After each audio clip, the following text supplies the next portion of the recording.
Hey guys, welcome back to JP Podcast, episode 20. Brian Batch, co-owner, let me make sure I say it right, Bird Bird Biscuit. You nailed it. And we were having some conversations before. I'm excited. There's actually, and I don't know if Shane shared this with you, but I've always wanted to start like a coffee/wine business. Sure. Called Beans and Berries. Cool. And so one of the things was doing a series on like the top 10. We want to do a series on like the top 10 restaurants, top 10 coffee shops, top 10 of X in the food business to start building some relationships and learn.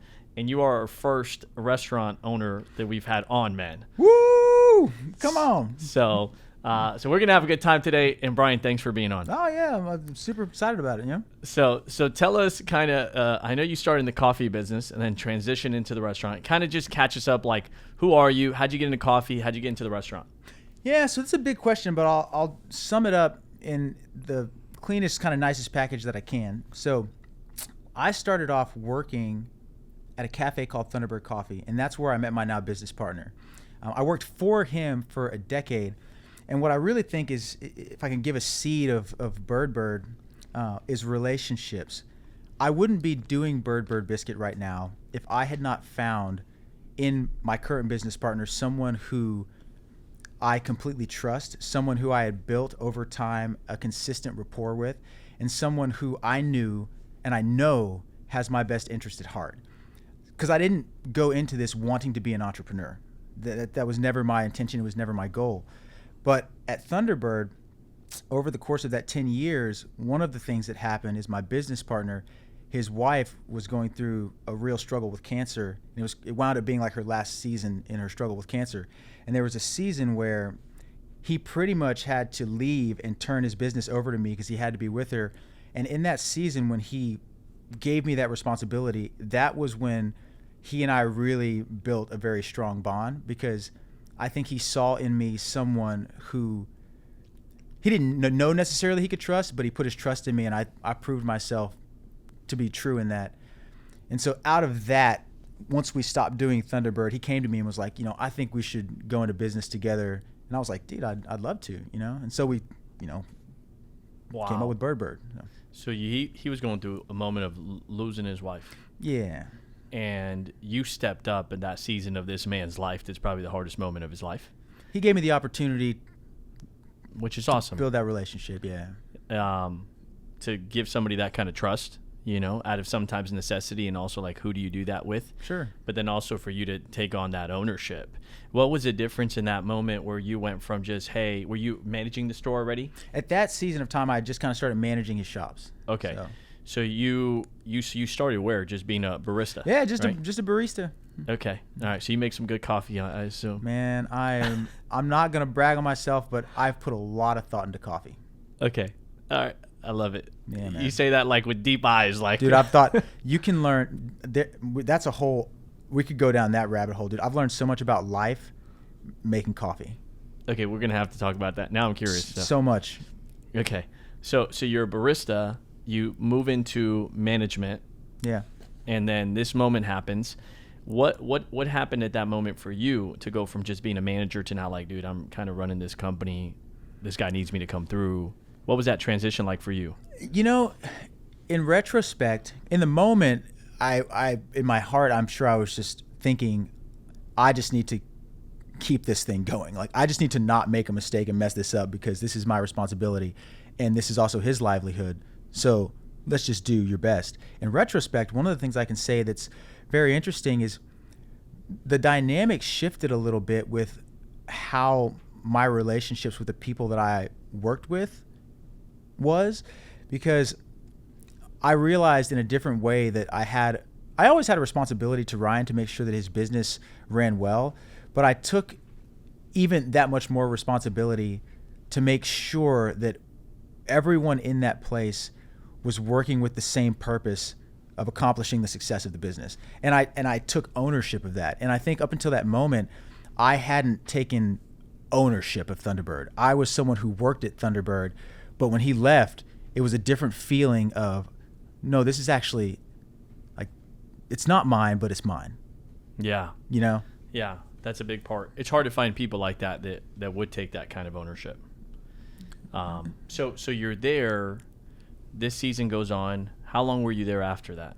About 5 years. So I think I started managing Thunderbird about 5 years in, and then I stayed for another 5 years managing Thunderbird. And the season of time where my business partner and his, that situation was going on was probably about a year and a half. Okay. Yeah. And then Thunderbird ends up, you guys close down the business. Mm-hmm.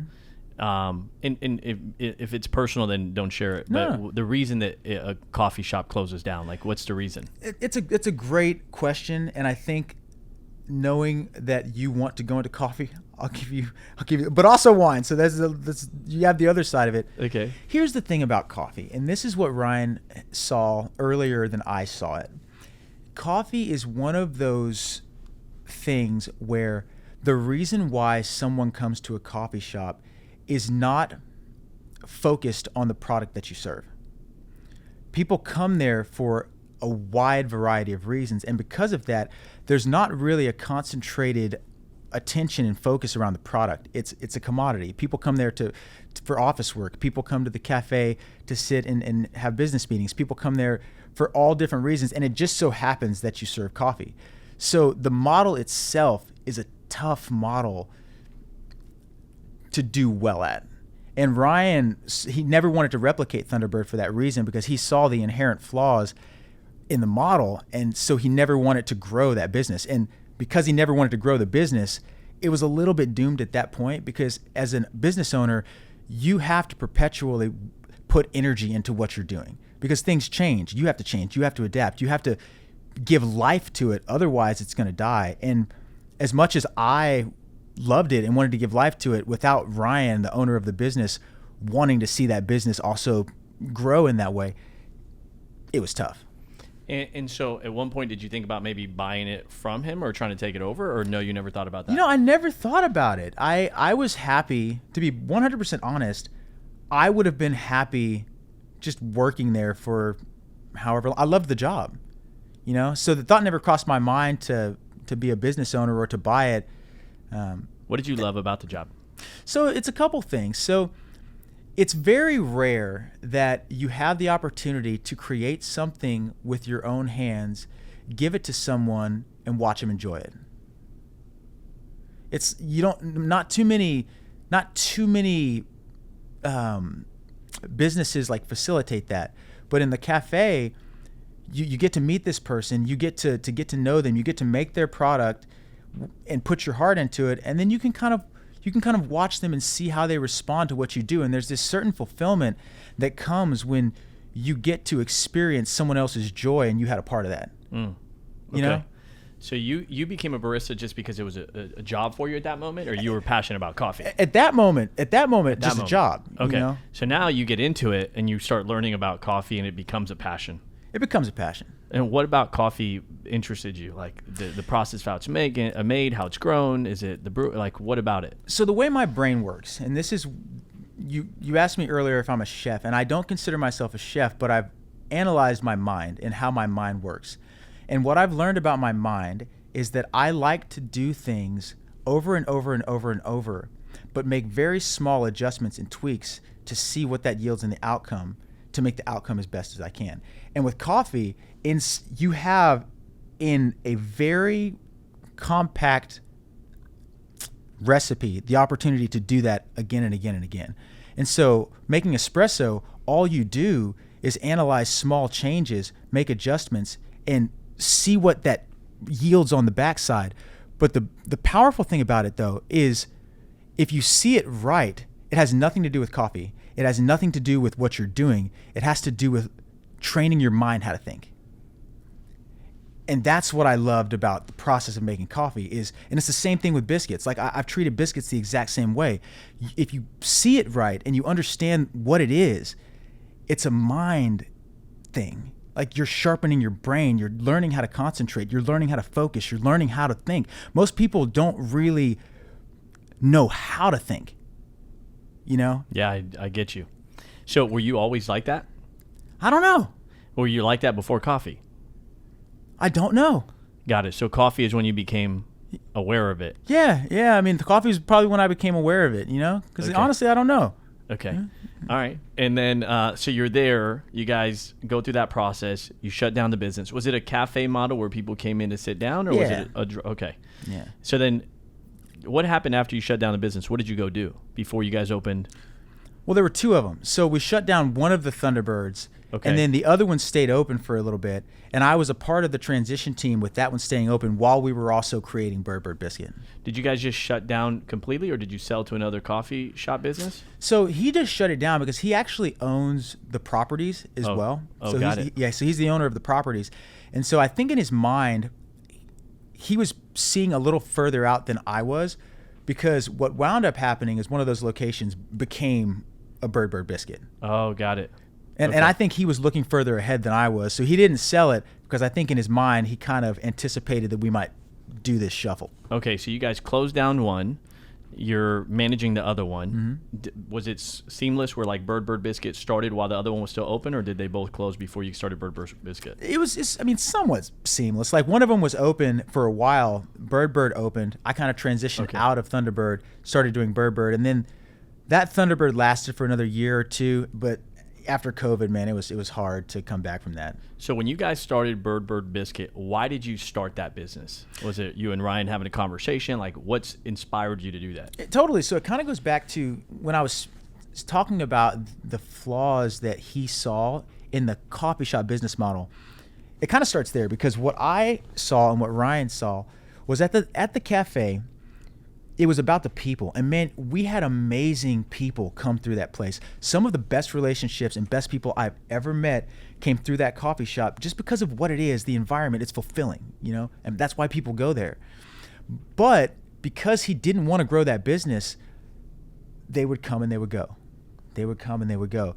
And I got to the point where I really wanted to build something where I could start to grow roots and have a foundation with these great people, because there was opportunity for them. So Ryan and I talked about it, and the foundation of Bird Bird was like, let's start a business that the model itself is conducive to growth, so we can grow with the people that we're growing with. And people don't have to come and go. If somebody's awesome and they want to come and they want to stay and they want to have a career, they can have a career because we can provide that opportunity. But we couldn't do that at the coffee shop. Okay, I got it. So the people that you're like, man, some of the best people, you're talking about the workers. Yeah, absolutely. The people you're working with. Absolutely. Okay, got it. So you wanted to find something like, dude, I want a community, and I want to see these guys like become my family, grow with us. Absolutely. I love that. Absolutely. So you weren't even trying, it wasn't from a financial reason. No. It wasn't because you were necessarily passionate about food. No. It was more because you wanted to like offer an opportunity to people to grow. Yeah, and I wanted to build an environment where I could be a part of creating something that would be a place where I would want to exist. I love that, bro. Because it's about the people, man. Like it's about the people.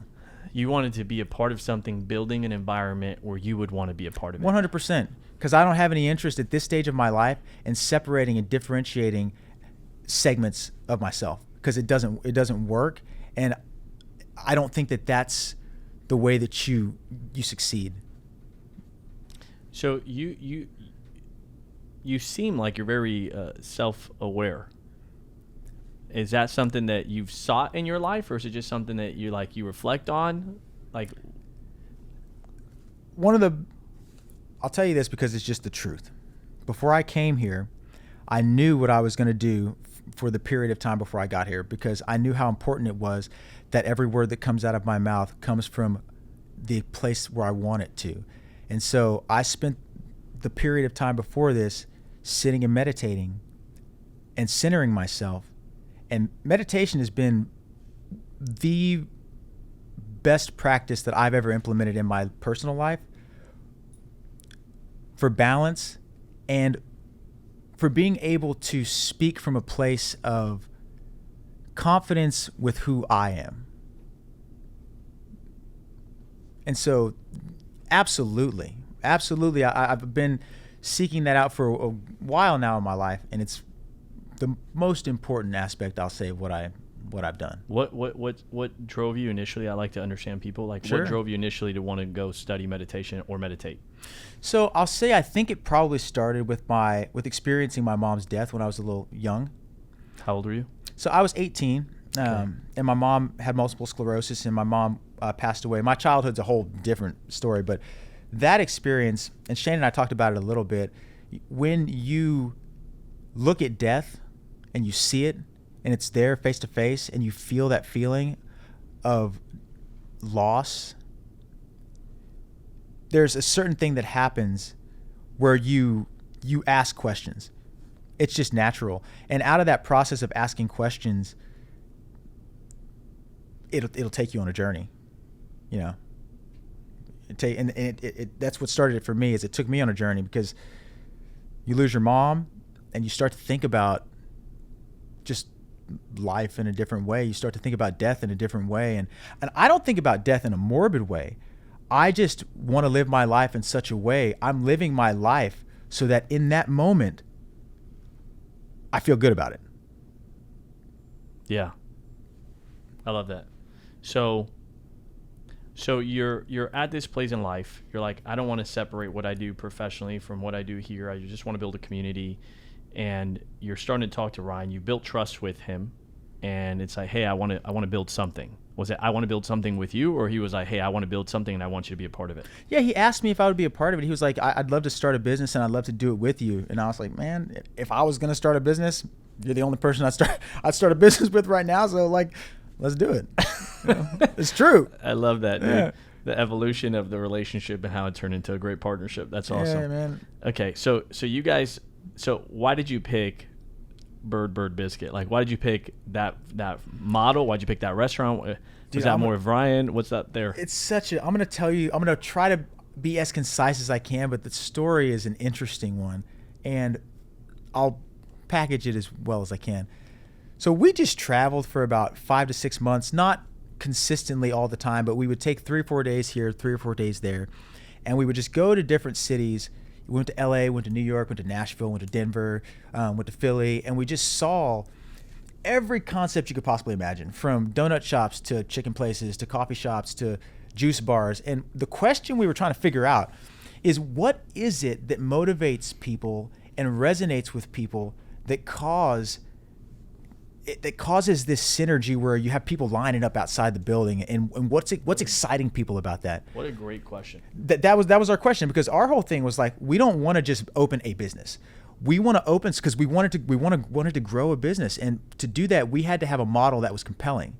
And so when we went and we traveled, that's what we were trying to understand, like what makes a business model compelling, so that we can bring something back to Austin and hopefully offer something to the city that's unique, because that in our minds was going to be part of the key to its success. Was coffee was everywhere. Yeah. We didn't want something that was everywhere. We wanted something that when you go to Bird Bird Biscuit, if you want Bird Bird Biscuit, you got to go to Bird Bird Biscuit. And that was the goal. So in that process, we got all the information. We saw what was resonating. We took it back here to Austin, and then we just started distilling it through this question. How can we make our business model as simple as possible? Before you go there to simple, what did you find when you did that research, when you did that experiment? So we found a couple things. We found one that people really resonated with sandwiches. Like, that was just a thing that we saw had a lot of energy around it. We saw that there was a lot of energy around breakfast and lunch. We saw that was just a time when they got excited to get up and go to a place and scope it out. We also did see that the biscuit was an aspect of it that we saw. There were a few places that did that component really well, the biscuit breakfast sandwich. And so that was on our radar. And then the chicken was also on our radar. There's this place called Howlin' Ray's out in LA. You may or may not know it, but it's a really popular chicken sandwich shop. And what makes it so good is the gentleman who opened it is just a connoisseur of creating a vibe. Like, when you go there, you are invited and welcomed into an entire experience. I mean, he's there on the mic. What's it called? Howlin' Ray's. How? H-A-L? Howlin', like howlin' hot, like Howlin', Howlin' Ray's. Dude, he's on the mic. He's like hyping it up. They've got the boombox going. The music's jamming. People are tossing. It's just a whole thing. And so from that, we realized that, yeah, you can have a good product, but if you can combine a great product with a great experience, then you're really onto something. You know, you got to make something that people want to talk about. that people want to tell people about. And so that's what we learn. That's awesome. Have you ever read Contagious? I haven't. Okay, I'm going to send you that book. Yeah. Yeah. It's just a concept of that, but he talked about experience and product. So, so you guys learned that, and you come back. So were you clear already? Like, hey, we're going to open up a chicken biscuit restaurant. Did you? Not at all. When we came back, we had a couple different ideas. One of them, because we also saw some really, because I was a coffee guy. You got to remember, I came from the field of coffee, and so my whole experience up to this point was making coffee. So we also saw a lot of like coffee juice bars, and there were some really great concepts that were in that regard too. And so at first what we were going to do is open a coffee and juice bar, because I was going to utilize my knowledge with coffee and combine that with this other element and just try to make something really unique and great. We had the name, we had the menu, we had everything almost ready to go. And then the craziest thing happened.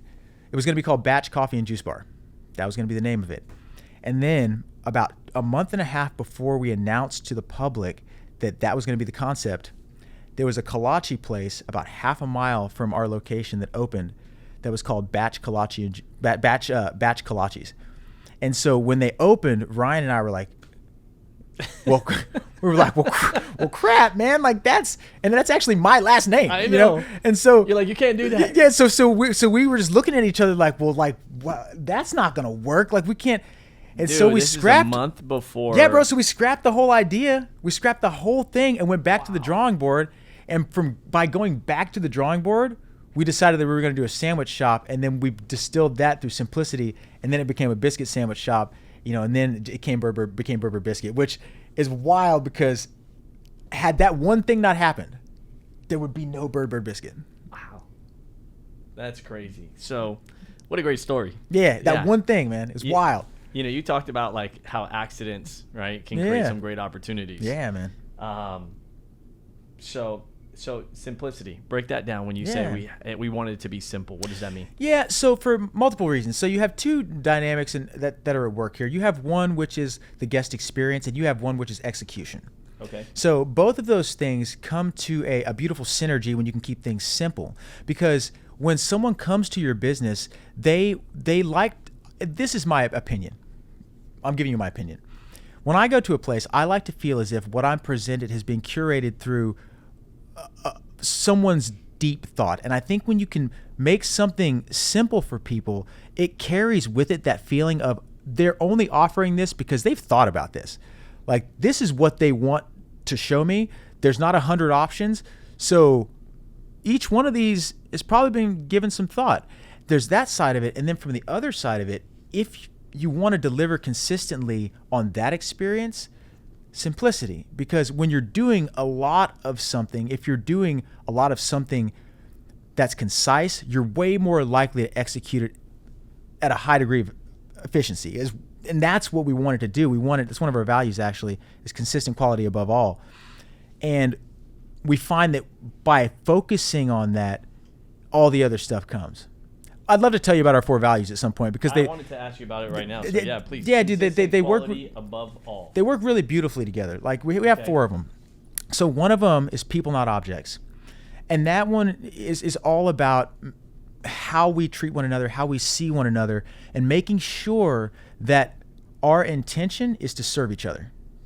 That's the whole thing. The second one is this is fun for us, because a place that's not enjoyable to be, there's poison in the well. People aren't going to want to stay if they don't enjoy what they do in the atmosphere.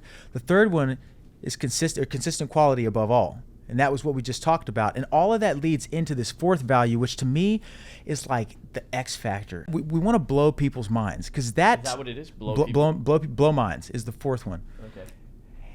And it's... I love those. All of them have 2 angles. It's not just about the guest experience. It's also about the way that the team interacts with one another. But at the end goal, if we're approaching it in a way to where we're thinking about how we can make someone else's experience a level up from anywhere else where they could go. And you have to look for that. Like, and that's what I love about that 4th value, blowing minds, is because it's elusive. Like, you have to always be on the hunt for the opportunity, because it doesn't always just show itself. And it puts you in the position to where you have to strive you have to strive to go after it, and it makes it fun, you know.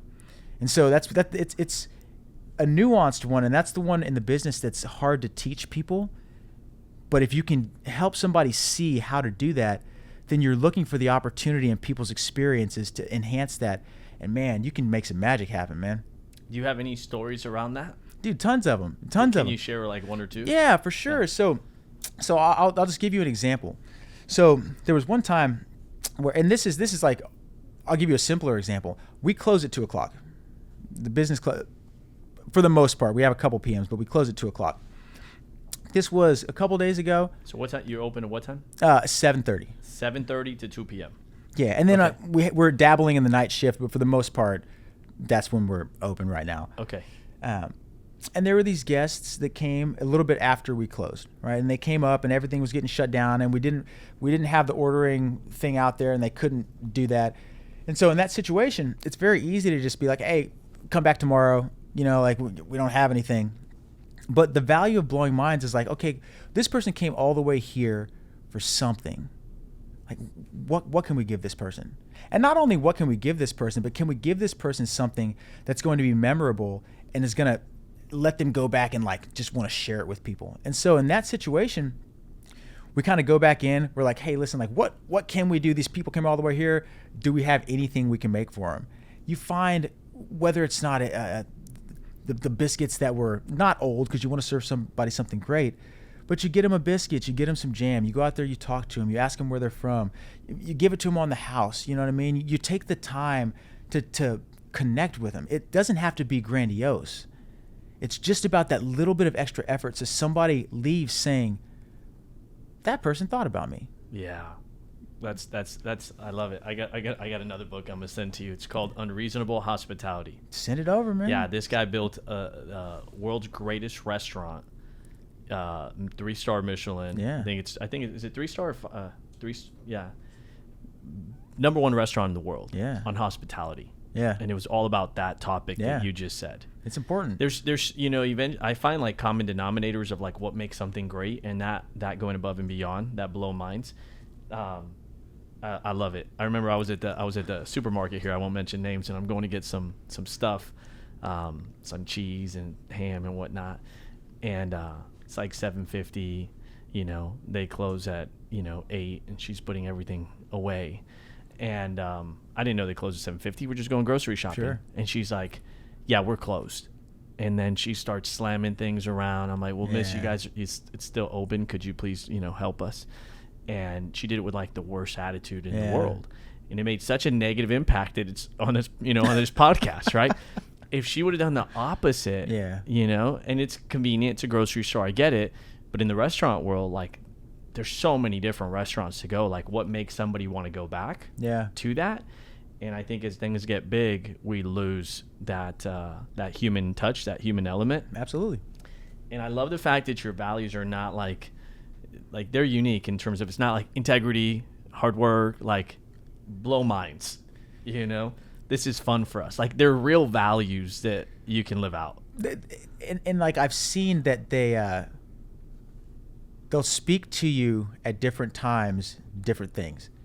In different situations, if you engage with them, they'll talk back at you. Give me an example. So one of the things that is a difficulty at Bird Bird is because our model now is all at the window and we don't really have people coming in. With DoorDash and Uber Eats and Grubhub, those drivers, they usually didn't order the food, don't necessarily care about the experience. They just want to get in and they want to get out. So sometimes the attitudes that they approach you with can be rough, especially when it's busy. They'll just come up, phone in your face, not look at you, and the value of blowing minds, it's about how we exist as beings. Because when you ask yourself, if somebody mistreats you and you genuinely ask yourself the question, man, this person is really treating me wrong, but how can I blow this person's mind? I love asking that value in that moment, because what it does is it puts you in a mindset of asking how you can serve someone. And I've seen how powerful it is, because it's difficult to mistreat someone that you genuinely want to serve. That's powerful. It's difficult to mistreat someone that you genuinely want to serve. And what if you don't want to genuinely serve? And that's a great question, right? And so that comes down to what is the value doing in you? Say that again? Like, what is the value doing in you? Okay.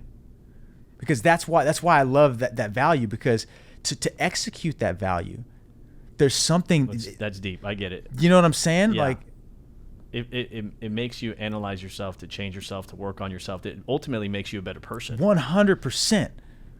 And when people start to see and understand and experience that, they come into like the power of what is actually trying. Man, I'm sorry, dude. Like, it's all good, bro. You're so passionate about the values. It's not just about the values, man. Like, I want this place. I want Bird Bird. It's not that I want it. It's what it is. It's an opportunity for people to practice what it looks like to not just be in community, but to understand how to treat each other. Like this world, look at it. I don't have to tell you. Yeah. Look at it. It's busted. It's broken. And Bird Bird is my opportunity to build a place that can counteract that. As small as it may seem, that's what I'm doing. We've had a lot of podcasts. This has been one of the most impactful. I appreciate you being present and sharing. Man, I'm happy to be here. Yeah, that's happy awesome. to be here. That's awesome, bro. How do you guys teach your guys to do that when somebody's like, "Hey, here's the order"? Like, how do you blow minds in that moment? Like, it starts with how we connect with one another in the other moments. Okay. You know, because in that moment you have to be prepared, and if you haven't prepared yourself for that moment, well, then there you are. But the other values help support this dynamic within the business, and I love Bird Bird for this. It's everyone in that shop genuinely cares about one another. Like, genuinely cares about one another. And that heart, it makes people come into it wanting to bring their best, wanting to work on themselves, like wanting to put that extra effort in. Whereas a lot of times if you go and you do a job, it's like, oh, I'm just making sandwiches. Oh, I'm just making biscuits. I'm just frying chicken. Some people come for that. Some people only get that out of Bird Bird. But a lot of people have seen the deeper aspect of it.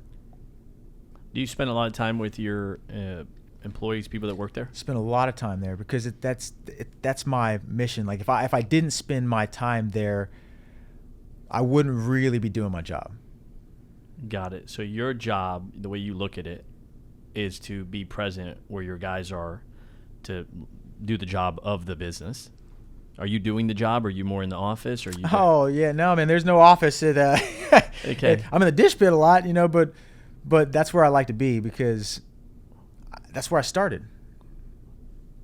Got it. You're still the barista, just now. That's where I started. Some chicken and biscuits. Yeah, man. Like, that's where I started. You're an operator. Yeah. So. Got it.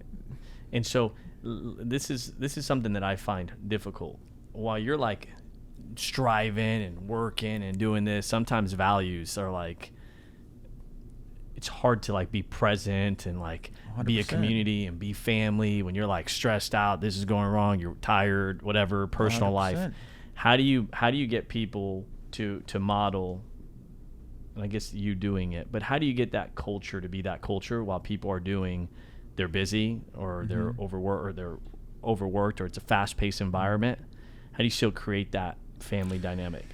You have to for me, it's making the time to really check in with people and actually having the energy to check in with people.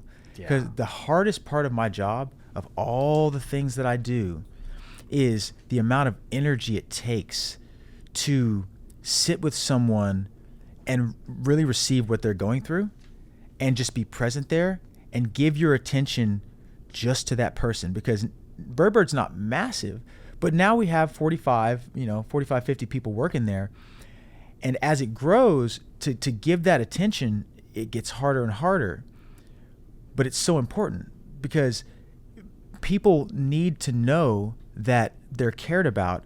They need to know that me as an owner, I'm not there as someone who sees them. It's people, not objects. Like, I'm not there seeing them as people who are just working to make me money. I'm there to invest myself in them, to do everything I can to help them succeed. And what does that look like? And it's not just succeeding at Bird Bird, because the fundamental of it is any task you do at Bird Bird is an opportunity to practice the foundational tenets of success that'll help you anywhere. And if you see that and you really understand what that means, it'll change the game for you. And those are the people that I make the extra effort to invest my time in. So you're very aware of one, you're present with everybody, but you're aware of who's at that next level of commitment. You can see, and no judgment. There's no penalty for someone who wants to just come into Bird Bird and make a biscuit and leave. That's totally fine. It's also okay. But you can see the people who, when you share certain things, because my style is, I give a lot of feedback, but I typically will always give feedback very quietly, because it's not about everybody hearing what I'm saying. It's just about that person hearing what I'm saying. And so a lot of times, if I approach someone and just a little aside, I'm just like, I get close to them, just whisper in their ear, this, that, just give them a little bit of feedback. You can feel the people who are receptive to that, and the people who are like, just leave me alone. Like, okay, like, you can tell. And I like to find those people who want to receive that and give that to them, and the people who don't, you respect that. So have you thought about building that more into your interview process so that you can interview more people that are more receptive to that kind of feedback? Yeah, break that down. Okay, so like when you hire somebody, so there's a book called The Ideal Team Player. Sure. It's written by a guy named Patrick Lencioni. And he writes books on leadership through stories. Sure. And so he gives these examples of people and the different dynamics, and he came down to there's 3 things that make the ideal team player, right? Okay. One of them is that they're very smart, but not like technical smart, human smart, emotional intelligence. Okay. Right? 2 is that they're extremely like hardworking, like there's a desire there to work hard, right? And he goes through these qualities of what makes the ideal team player. Sure. The 3rd one was hungry, that they're just hungry, like they just want more, they want to grow. And then in the back of the book, it formulates different questions that you can ask in interviews to be able to identify, right? Are they hungry, humble, right? Hungry, humble, and smart. That's what it was. Hungry was hardworking. So hungry, are they humble, right? Do they take feedback? Do they want? Are they open to learning? That's great. And then the emotional intelligence. So those were his 3 qualities. But the reason I asked that is if you are able to see that, right? I was asking, do you guys interview for that or not? Not specifically, so but that's great. Okay. Yeah, no, I mean, just send it to me. I'd love for you to pass that along to me, because not specifically, but as we grow, one of the things I've realized is the more precise we can get at that stage, the better. Sure. And how do you do that with 45? We have a team of a bunch of different agents, and they all have brokers, and like there's probably 1,500 active agents in our team. How do you do that with 45 people as you guys keep growing? And just real quick, what is that? Like that coaching, that feedback, that being present, that investing, that energy of like, man, I'm going to invest into this person. Like, how do you do that as you guys keep growing? Well, that's a great question. My approach thus far is the way I structured Bird Bird to start, I was very intentional about not assigning anyone too much power, because I knew that too much power in the wrong hands could be catastrophic.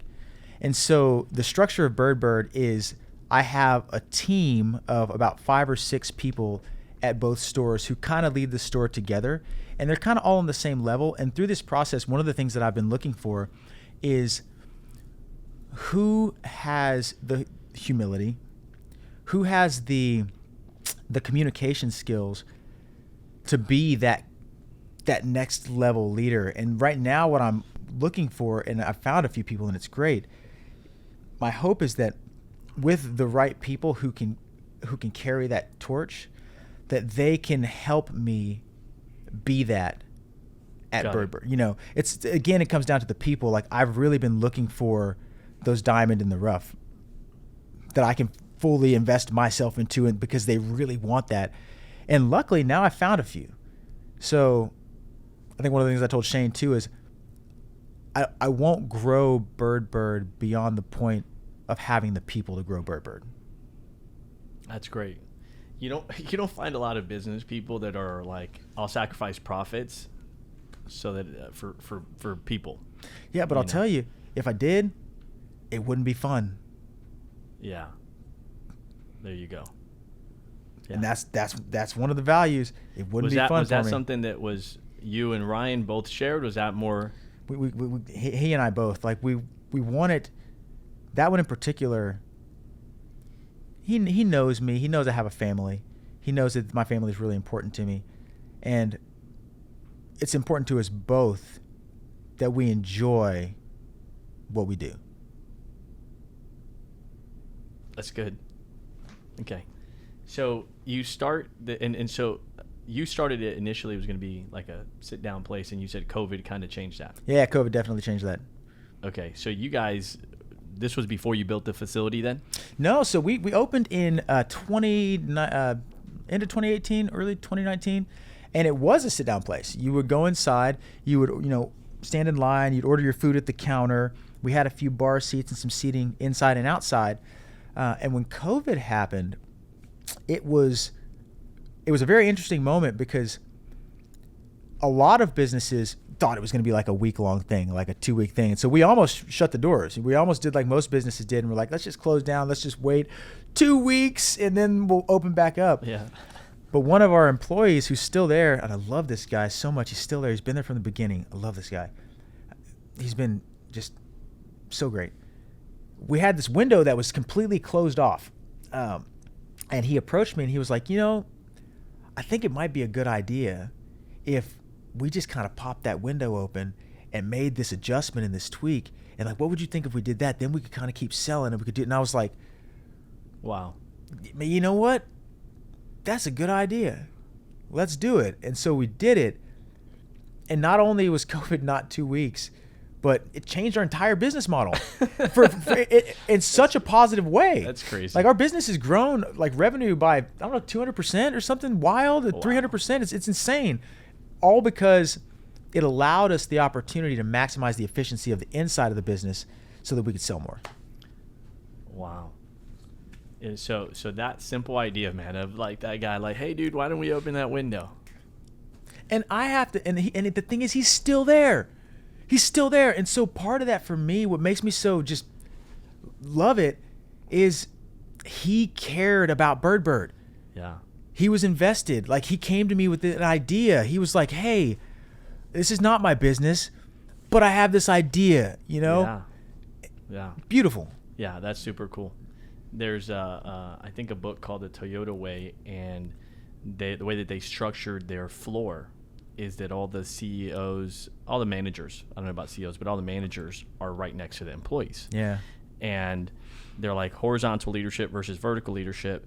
And then they said that there's like I don't know what the bonus is, but the bonus was like, you bring an idea, you get a bonus, because they realized that most of the ideas were coming from the bottom up. Right. And then I think it was, I don't know if it was 3M. But they would give like 1 hour a week or 2 hours a week for you to just go create ideas, and they paid you to do it. Yeah. And it was paid work. That's awesome. And your brain would just go like, and then like, that's when they come up with the Post-it note. That's incredible. Just because people were taking time to think about ideas. Yeah. So that's awesome, man. So one of the things I love about those big corporations is like, they can just do that kind of cool stuff. Yeah. They have like playgrounds in their cafeteria. You know what I mean? It's great. Yeah. So, okay. So you guys you come up with the concept, you go on this journey, you come up with what we're going to do. Did you do any kind of market research, or your market research was that, going to those 5 cities? It was more that. It was more of that. Yeah. So you didn't have there's no proof of concept of, hey, this is going to work. No. And one of the things Ryan and I literally said to each other is, we just said, look, we're going all in. This is going to work or it's not. but this is the concept. This is the idea. It's going to work or it's going to not. Okay. And then you shared something about earlier with your like sandwiches, and I said, "Are you a chef?" Right? Yeah. Because I'm figuring like you own a restaurant, and you're like, "No, I don't consider myself a chef." But Sure. so, how did you guys? Ryan's background is not in cooking. Yeah, he's a business guy. He's a business He's a guy. great idea guy. He's an idea guy. Okay. And your background is not in cooking. It's not professionally in cooking. Like I've enjoyed in my time at home cooking. Okay, so you do cook. I do cook, but Okay. I don't it's not like I've studied. But are you passionate about it? Like you're in the kitchen like, "Man, I want to make this tonight." Like, is that your deal or no? Passionate about everything, man. I'd love that. That's the truth though. You know what I mean? Like so yeah. Okay. So how'd you guys come up with the menu? Like in terms Sure. of coming up with like, we're going to make this and it's going to taste like this. How did you guys do it?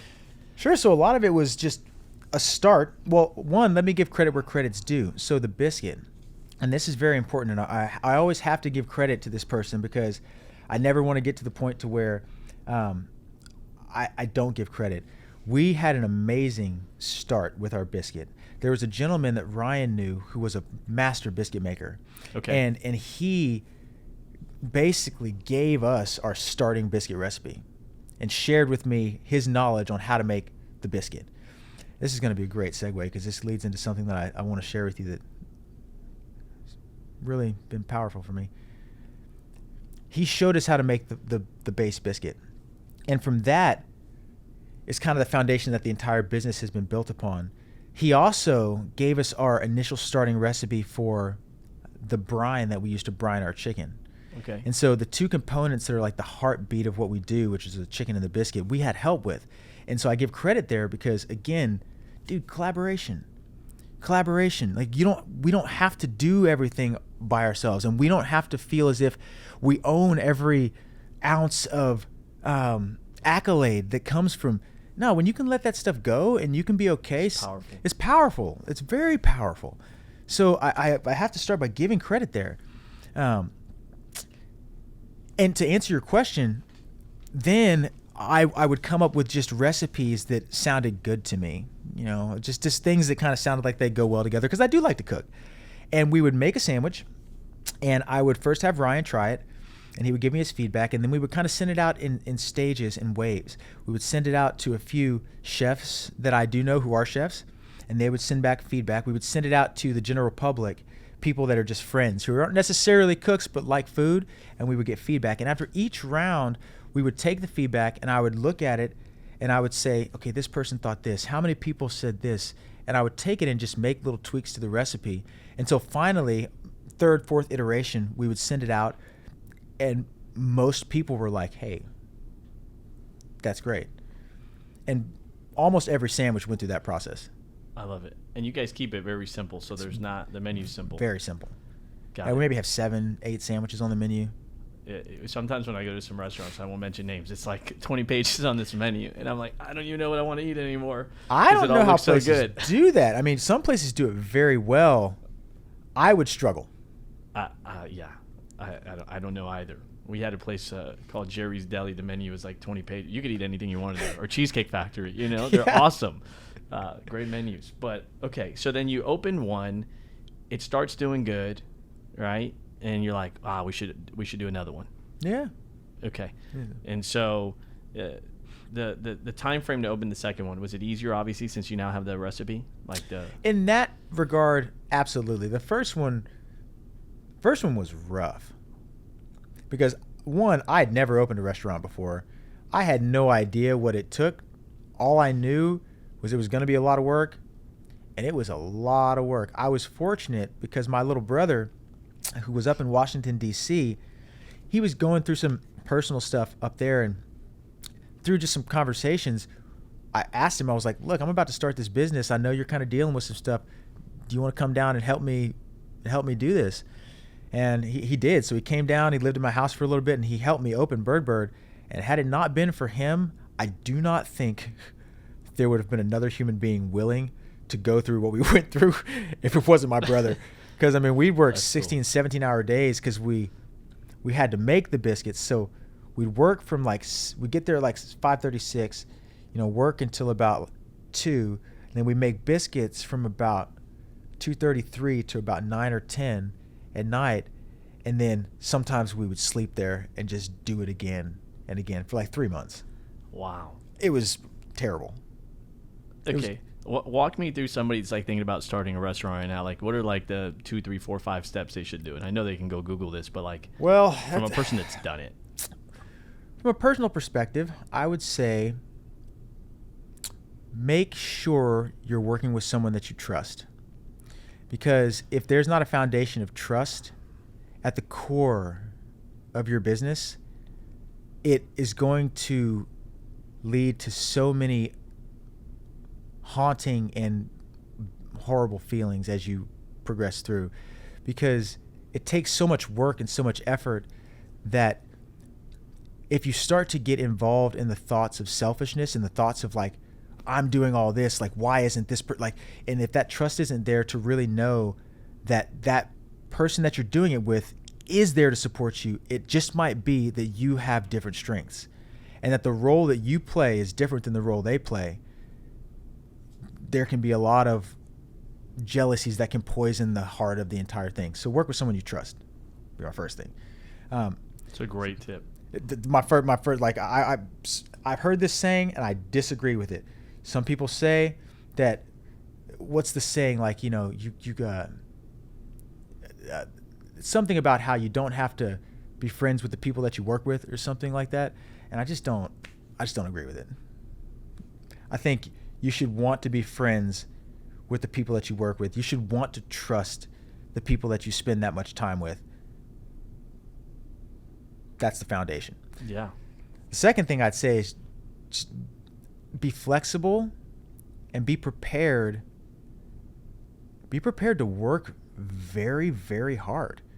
Like I didn't realize how much work it was going to be, but the thing that I knew going into it, because something I didn't tell you is I had no money to open Bird Bird Biscuit. Zero. So when Ryan came to me and was like, let's open Bird Bird, he was putting all of the revenue, all of the cash up front to do it. And because of that, there was kind of a weight on me where it was a large chunk of money. Like we went over budget. And so we wound up spending, I don't know, like $600,000 or $700,000 to open that first Bird Bird when we were hoping to spend like $350 or $400.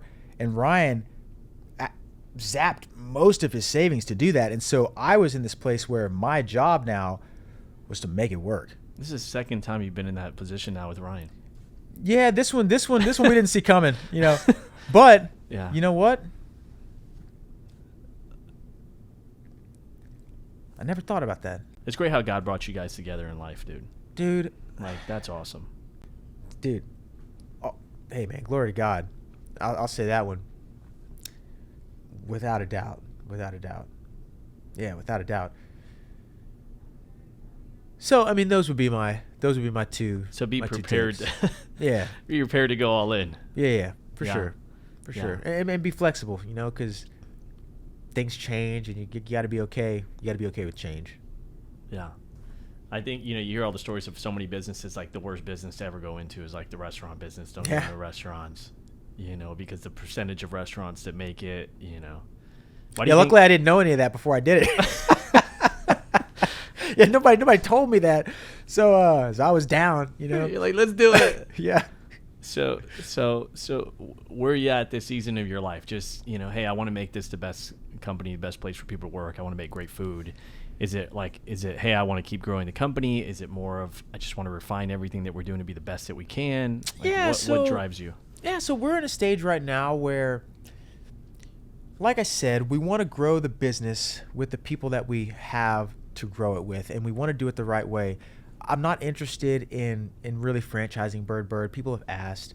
I'm not interested in selling Bird Bird because, like I said to Shane, it's kind of my symphony right now. It's something that I want to leave behind in the world. It's more than it's not. You can't buy it from me at this stage. Like there's no person could offer me enough money to sell that business, and I'm say that from the bottom of my heart because it's not that for me. And so we want to continue to grow it the right way and refine it because there's so much opportunity to continue to do the same thing. We've been doing this almost 6 years now, and we've never stopped making it better.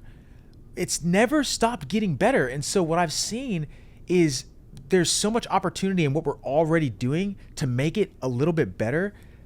That's what I want to focus on, because that's what I've seen has been the heartbeat of the success, is not trying to just grow it, but just taking the little things, taking the sweet tea and looking at it and seeing, is there a way to make this better? Like taking, the queen beak, which is one of our sandwiches, and just figuring out, like, is there a way that we can make this better? And just making little things better. And that's where I'm at with it right now. I want to do this next location, and then I want to look at it as a painting, and I just kind of want to see, you know what I mean? I want to see where I want to just make little adjustments and just refine it. And that's kind of where I'm at. And do you go between the different stores? Yeah. So is it like you break down half here, half there? Is that how you do it? Or kind of just bounce back and forth. I go where I kind of feel I'm supposed to go and where I'm needed. Sometimes one store needs me more than another. Sometimes I'll get caught up at one store and I'll intend to go to the other one, but we get a pop or a rush, and I wind up working there for a little bit. But I like to be in the stores because, again, my job is really to shepherd the energy and the relationships. And sometimes people won't tell you things that are happening. They won't necessarily bring it to your attention. People have a tendency to let things fester. And so I like being in the shops because I get to experience the real-time heartbeat of the business. And if things are off, I can usually sense it and address it. And for people that are business partners, one of the things you talked about, make sure you trust that person. The functionality, what role do you play? What role does Ryan play, and how do you guys play together? Yeah, sure. So I'm more of the kind of boots on the ground execution person. And my role, I'm kind of the creative one who, I'll put it like this. He's the coach. He has this playbook, and he's drafted this playbook, and he hands it to me, and he's like, hey, take this playbook, put it into motion, refine it, execute it, let's win the game. Got it. Okay, so you guys have different strengths. Yeah. And because I love him so much, I honor that the strengths that we have are not needed to be scaled. What do you mean? I don't have to measure my strengths versus his strengths. It's enough to know that he has his strengths, I have mine, and we're doing this together. Because again, where I think it's dangerous is when you begin to start to look too granular at, well, what do I bring to the table? We're like, well, what does this person bring to the table? And when you kind of start to look at that, then your ego can get involved, and you can start to get in your head, and you can start to be like, well, I'm bringing all this to the table, and this guy's only bringing this to the. And once that starts to happen, it's dangerous. So you both are conscious of that? You're both aware of it, or is it? And you guys talk about that? Or you'd have to ask him about that. I'm very aware of it. Okay. Because as someone who, I'm passionate about what I do. I'm very passionate about what I do, and so I work very hard. I spend a lot of my time there, and so I'm very aware of it because of how much time and energy I put in, and my own personal journey. Because here's the deal. This is my opportunity. I've realized that I've been given everything in this lifetime. I've been given everything in this lifetime. I've been here before. I've done this before. But in this lifetime, I've been given everything. I found my path. I found my wife. I've got my family. I've got my business partner. The only thing that's going to mess me up is my ego.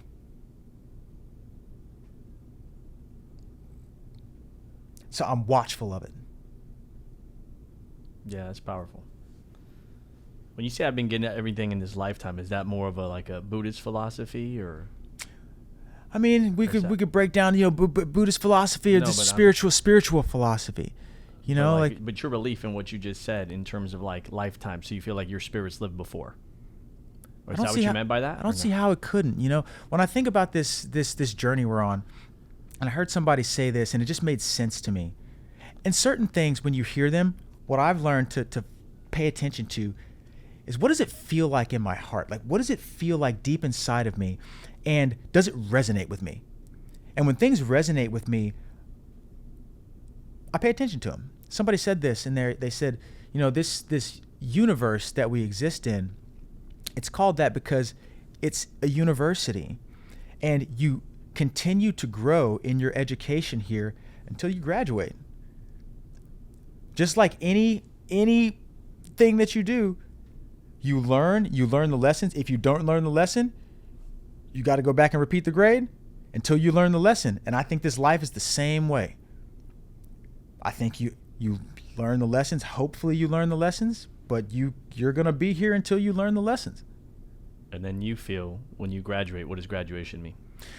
For me, a graduation is an understanding that me and you ultimately are the same.